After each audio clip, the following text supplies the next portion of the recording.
السلام عليكم. الحسين يقود الحياة. اليوم راح أتكلم على الأزمة. كرايسيس المستر. الأزمة يقول عليها كيسنجر مستشار الأمن القومي الأمريكي وزير الخارجية اللي طول عمره فوق 100، توفى قبل فترة بسيطة. يقول هي المرحلة السابقة للانفجار. الأزمة المرحلة السابقة للانفجار.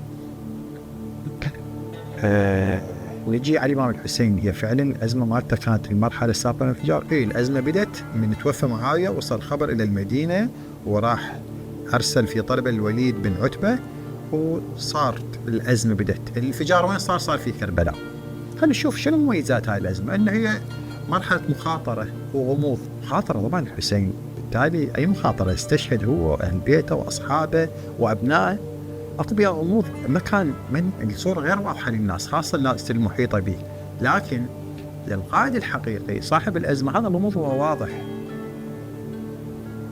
لكن هل هذا الوضوح يخليه يشرح كل الأمور التفصيلية للمحيطين حوله ولأعدائه فضلا عن المحايدين؟ لا.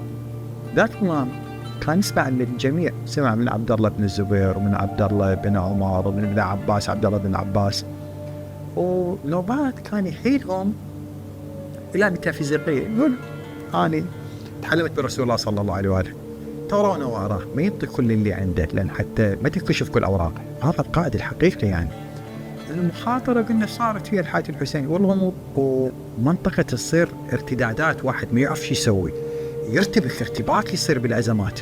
لذلك احنا نقول بالأزمات الناس تتهيأ بالأزمة، تظل تنظر يمنى ويسرى وظل دائما عينها على القائد الحقيقي. وايد يدعون قيادات، لكن القائد الحقيقي يبين بالأزمات. لذلك هاي الأزمة حتى عبد الله بن الزبير اللي هو كان ينافس الإمام الحسين، يريد يدعي، كان خايف ومرتبك ما يعرف شو يسوي. كان أنظاره على الإمام الحسين سلام الله عليه.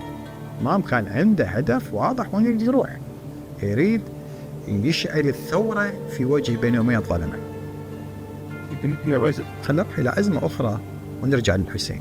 الأزمة الأخرى اللي يعني شفت آثارها بعيني، اللي هي الأزمة اللي مرت باليابان. اليابان كانت دولة ظالمة، قتلت 60 مليون صيني وانتهكت أعراض كل الكوريات وبالتالي ضربوا في 6 آب و9 آب في هيروشيما وناكازاكي على التوالي. اللي راحوا في هيروشيما حسب ما شفت أني 250 إلى 300 ألف. رحت المكان شفتها مباشرة. القنبلة انفجرت بعد 200 متر عن الأرض فوق مستشفى. مستشفى.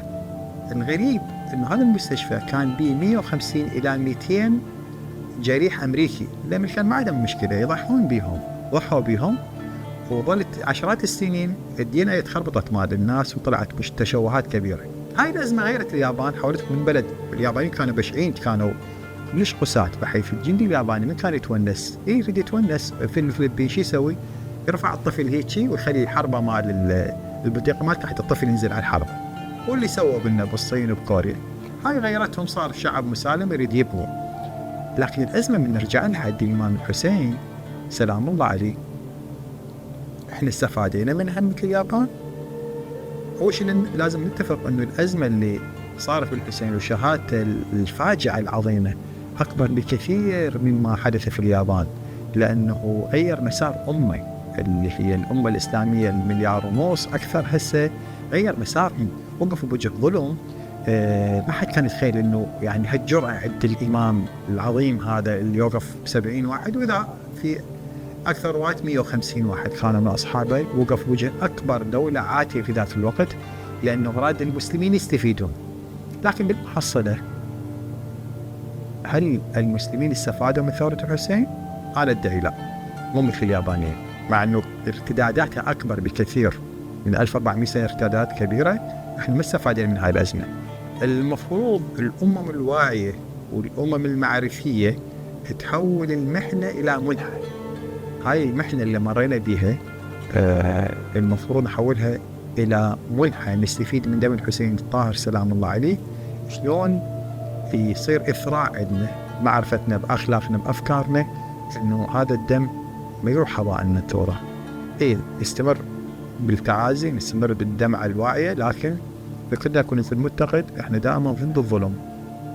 لنكون احنا في حالات كثيرة نكون في أزمات مع الظالم وندعي حب الحسين.